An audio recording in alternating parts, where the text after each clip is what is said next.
Okay, Assalamualaikum warahmatullahi wabarakatuh. So, untuk kelas kita pada hari ini, kita akan sambung kepada fasa 1. Kita berhenti pada fasa 1 iaitu analisis punca masalah. Iaitu mana cara untuk kita analisis fungsi setiap komponen sesuatu produk. So, kita dah sampai ke 1.2.2 melukis sistem fungsi. Okay, yang ini pun sudah sebenarnya 1.2.3 membina model fungsi dengan menggunakan garisan interaksi. Cuma kita berhenti separuh jalan masa tu sebab saya tak bagi awak modul muka surat 9 untuk awak isi. So, saya berhenti sampai situ. So, kita sambung. Okay, yang ini yang kita dah belajar minggu lepas. Okay, fasa 1 analisis fungsi. Apakah tujuannya? Okay, tujuannya untuk mengenal pasti sistem yang ada pada sesuatu produk. Okay, dan ini 3 terms yang awak perlu ingat. Apakah itu produk, gabungan beberapa komponen yang membentuk produk yang lengkap. Okay, fungsi.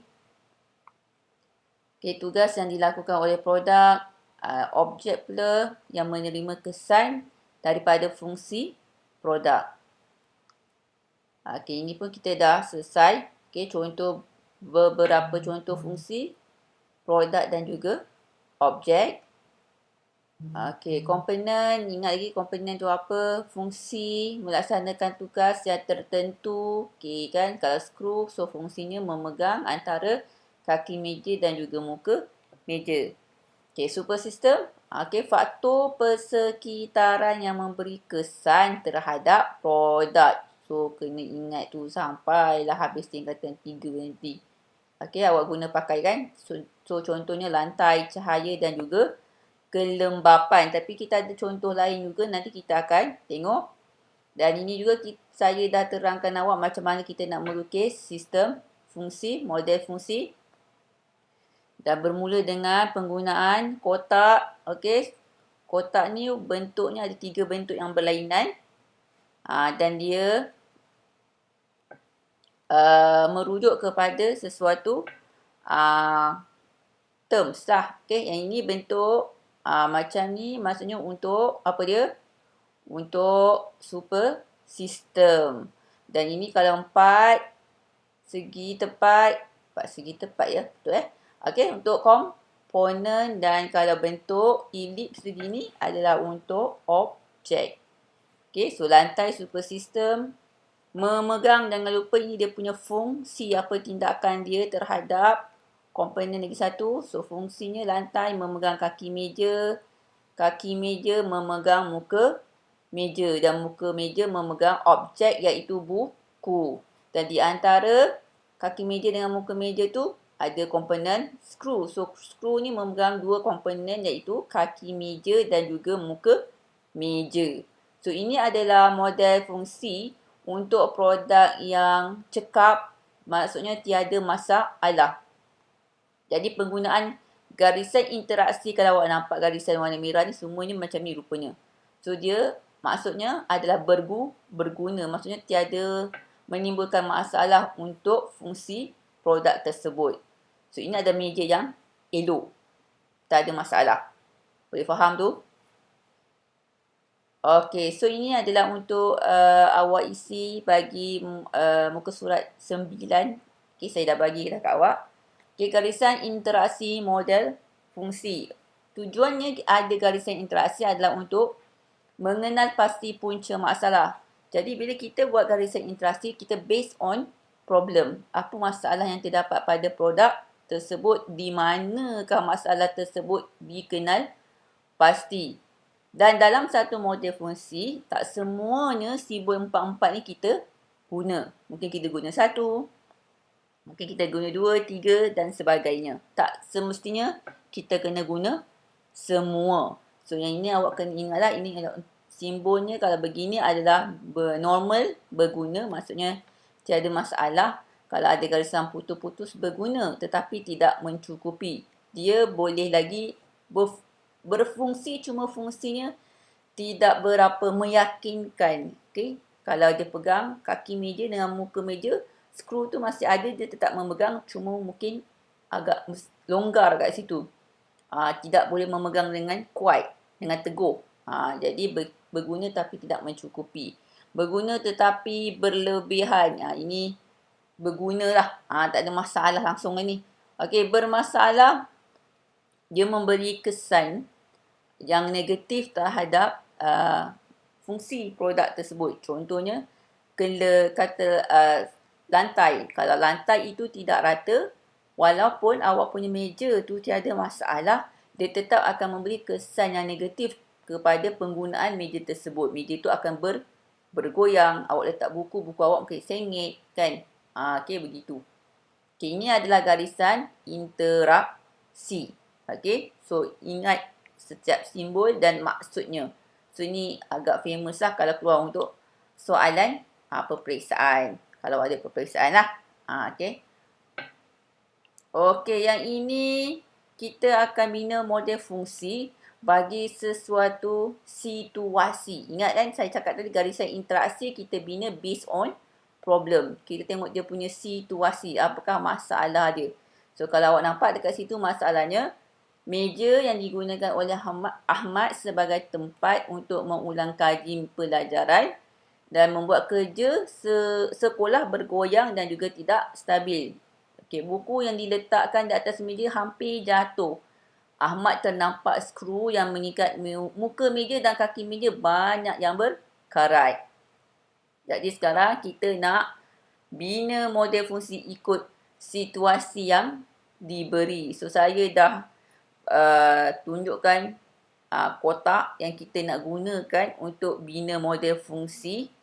Yang ini dah sepatutnya saya bagi awak kosong aja. Sepatutnya bermula pada kosong aja. Okey, so kotak ni kita guna. Okey, yang ini untuk super system. So sekarang kita ada dua super system kat sini kalau awak nampak. Okey. Okey, yang ini berpandukan kepada model fungsi yang kita buat sebentar tadi. Cuma kita ada tambah satu super system sebab dekat sini dia kata Ahmad ternampak skru yang berkarat. Okey, bila skru berkarat, kita boleh andaikan bahawa terdapat air ke benda yang lembap yang terdapat pada skru. Okey. Okey, kita mula dengan yang basic kita macam salin balik yang tadi tu. Okey. So lantai memegang kaki meja. So kita kumpulkan komponen meja tadi. Okey, kaki meja, muka meja, skru dan juga objek. Dan lagi satu super sistem yang kita kenal pasti adalah kelembapan. So kelembapan ni adalah faktor luaran yang menyebabkan skru ni berkarat. So awak nampak tak ini garisan interaksi yang dilukis? Ini ada garisan interaksi yang membawa maksud bahawa terdapat masalah. Membawa masalah kepada skru. Kelembapan membawa masalah kepada skru. So yang selain daripadanya lantai. Okay, lantai tak ada bagi masalah. So kita buat garisan interaksi yang ini berguna. Okey, kalau awak nampak di sini kaki mejanya menggunakan garisan interaksi putus-putus. So maksudnya apa? So maksudnya kaki meja dan muka meja ni mungkin masih lagi terikat. Okey, masih lagi memegang tapi tidak kuat. Tidak cukup kuat pada tidak cukup kuat untuk meja tu menjalankan dia punya fungsi. Mungkin dia bergoyang dan sebagainya. So, kita letak garisan interaksi putus. So, skru dah tentunya skru ni bagi masalah kepada kaki meja. Kan? Sebab skru dah berkarat. Jadi, dia tak boleh memegang kaki meja tu dengan kuat. So, begitu juga skru apabila pegang muka meja. Dan awak rasa dekat sini kita guna garisan interaksi apa? Berguna tetapi kurang ke?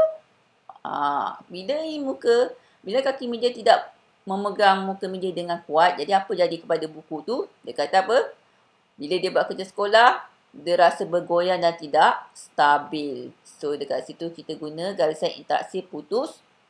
Sebab dia bagi masalah kepada si Ahmad ni nak buat kerja. So ini adalah model fungsi bagi meja yang bermasalah. Okey. So ingat bila kita buat garisan interaksi based on problem. Tengok dia punya situasi, tengok dia punya masalah. So yang ini awak boleh isi pada modul awak. Kan? Okay, yang ini awak dah boleh isi. Okay, awak lukis dia punya simbol and maksud. Okay, so awak isi kat sini. Okay. Kesimpulannya, punca masalah berlaku pada mana?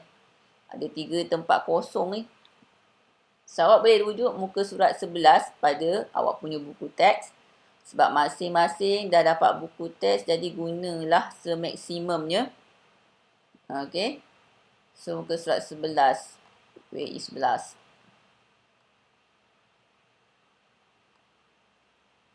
Okay, ini 11.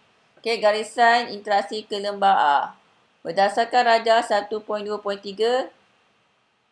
Okay, garisan interaksi apa? Kelembapan, skru, kaki meja dan muka meja adalah bermasalah. Okay, so awak boleh isi dekat situ mana modul awak.